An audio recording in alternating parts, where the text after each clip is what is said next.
بسم اللہ الرحمن الرحیم۔ الصلاۃ والسلام علیکہ یا رسول اللہ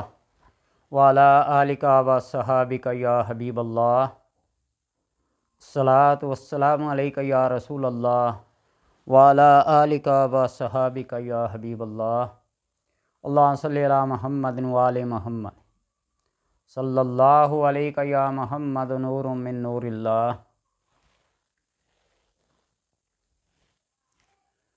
کلمہ طیبہ لا الہ الا اللہ محمد الرسول اللہ، اس کے فوائد و برکات سے کوئی بندہ خالی واری نہیں۔ انسان جب کسی بندے کو پریشان حال دیکھے، چاہے وہ زندہ ہے یا مردہ ہے، تو اس کے حق میں کلمہ طیبہ کا ایک نصاب ہے 70,000 مرتبہ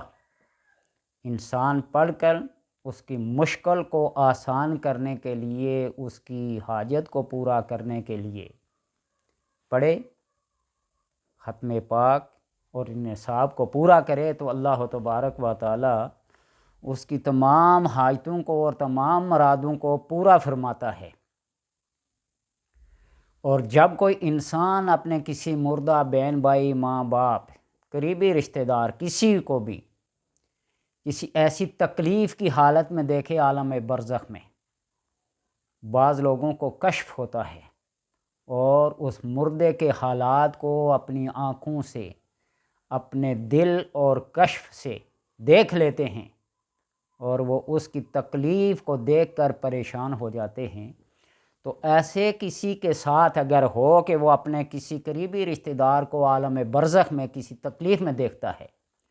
تو کلمہ طیبہ کو 70,000 بار پڑھ کر اس کو بخش دے، تو اللہ تبارک و تعالیٰ اسی وقت اس کو نجات دے دیتا ہے۔ محی الدین ابن عربی نے بھی فتوحات مکیہ میں، اور امام احمد رضا رضی اللہ تعالیٰ عنہ نور اللہ مرکزہ، یہ ان کے ملفوظات ہیں، ان میں بھی یہ نقل فرماتے ہیں کہ کلمہ طیبہ 70,000 مرتبہ مع درود شریف کے اول آخر درود شریف پڑھ کر بخش دیا جائے، تو انشاءاللہ تبارک و تعالی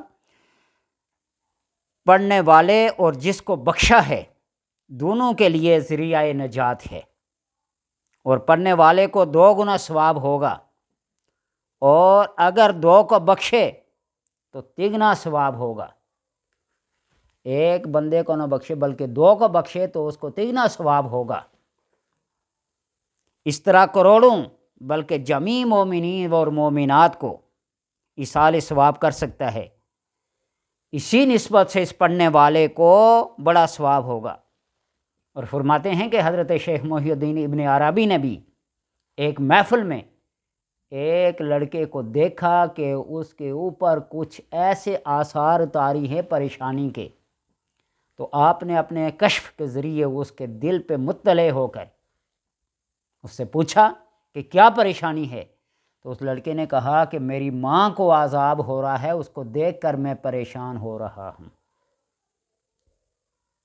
تو محی الدین ابن عربی نے جو درود پاک کے ساتھ کلمہ طیبہ کا وہ 70,000 کا نصاب پڑا ہوا تھا، دل ہی دل میں اس کی ماں کو بخشا، اور چند ہی لمحوں میں اس بچے کے چہرے کے آثار تبدیل ہوئے، خوشی کے آثار میں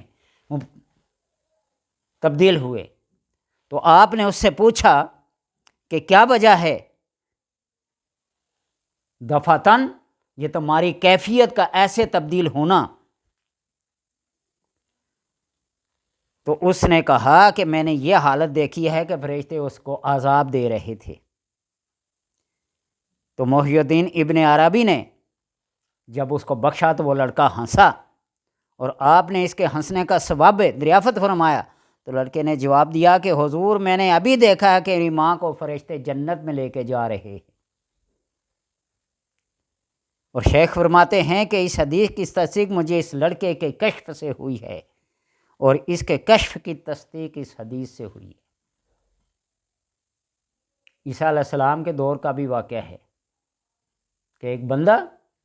مرنے کے قریب اس نے اپنی بیوی کو وصیت کی کہ اس پیدا ہونے والے بچے کو اگر یہ بچہ صحیح سلامت پیدا ہوا، چلنے پھرنے کے بول چال کے قابل ہوا، تو اس کو مسجد، چرچ، مدرسہ میں لے جانا۔ وہ فوت ہو گیا، اس کا بچہ پیدا ہوا تو ماں اس کو لے گئی، اور جب اس مولوی نے بسم اللہ الرحمن الرحیم پڑھایا، اللہ تبارک و تعالیٰ نے فرشتوں کو حکم دیا کہ اس کے والد سے عذاب کو اٹھا لو۔ فرشتے بھی حیران اور متحیر ہو کر عرض کرنے گے الہ العالمین کیا وجہ ہے؟ تو فرمایا کہ اس کا معصوم بیٹا اس اپنی زبان سے مجھے رحمان بھی کہہ رہا ہے اور رحیم بھی کہہ رہا ہے، اور میری غیرت یہ گوارا نہیں کرتی کہ مجھے رحمان کہے اور رحیم کہے اور میں اس کو ستار بن کر نہ دکھاؤں، جبار اور قہار نہ بنوں۔ میں نے اس سے عذاب کو اٹھا دیا۔ تو اس لیے یہ کلمہ طیبہ، اس کا نصاب ہر بندے کے پاس، ہر مسلمان کے پاس 70,000 مرتبہ کی تعداد میں پڑھا ہونا چاہیے۔ ہر بندے نے مرنا ہے اور عالم برزخ میں جانا ہے اور اس کو دیکھنا ہے، وہاں مشاہدہ کرنا ہے۔ تو انسان جب اپنی نیک اولاد کو پیچھے چھوڑ کے جاتا ہے تو اس کا یہی حق بنتا ہے کہ وہ اپنے والدین، اپنے رشتہ داروں کو یہ تحائف بھیجا کریں۔ امام غزالی نے احیاء العلوم، یہ میرے پاس پڑھی ہے 4 جلدوں میں، اس میں بھی لکھا ہے کہ جب ماں باپ کو، بہن بھائیوں کو، احباب کو، رشتہ داروں کو اس کا ثواب پہنچایا جاتا ہے، وہ فرشتے اس چیز کو سونے کی تشتریوں میں لے کر وہاں جا کر تحفے کے طور پر پیش کرتے ہیں۔ تو اللہ تبارک و تعالیٰ سے دعا ہے کہ ہمیں اس کلمہ طیبہ کے سبب سے، اس کے ذریعے سے، جس کو پڑھ کر ہم مسلمان ہوتے ہیں اور ہیں، اس کا ثواب اس مردے کو بخشیں، وہ بہن کی صورت میں ہو، بھائی کی صورت میں ہو، ماں کی صورت میں ہو، یا باپ کی صورت میں ہو، یا دوست کی صورت میں ہے، کسی بھی طرح کا اس سے تعلق ہو، رشتہ ہو، تو جب اس کو اس کا ثواب پہنچاتے ہیں اللہ تبارک و تعالیٰ اس کلمے کے سبب سے اس سے بڑا عذاب بھی اٹھا لیتا ہے۔ رحمت خداوندی بہانہ میں جو ہیں، اللہ تبارک و تعالیٰ تو بہانے تلاش کرتا ہے، اس کو کسی کی پڑھائی کی ضرورت نہیں ہے، وہ اللہ الصمد ہے، بڑا بے نیاز ہے، صرف یہ ہمارے اپنے فائدے کے لیے ہے، کوئی اس کو سمجھے یا نہ سمجھے۔ اللہ تبارک و تعالیٰ سے دعا ہے کہ ہمیں کلمہ طیبہ کو زیادہ سے زیادہ پڑھنے کی توفیق عطا فرمائے، اور جو بندہ 70,000 کی تعداد میں اس کو پڑھتا ہے، چاہے 10 دن میں پڑھے، مہینے میں پڑھے، ایک نصاب لکھتا جائے، اور جو قریبی رشتہ دار، کوئی دوست، احباب، ماں باپ، بہن بھائیوں میں سے رخصت ہوتا جائے تو اس کی ارواح کو، اس کی روح کو یہ ثواب بخشتا جائے، تو اللہ تبارک و تعالیٰ اس کے درجات کو بلند کرتا جائے گا۔ اللہ سب کو پڑھنے کی توفیق عطا فرمائے۔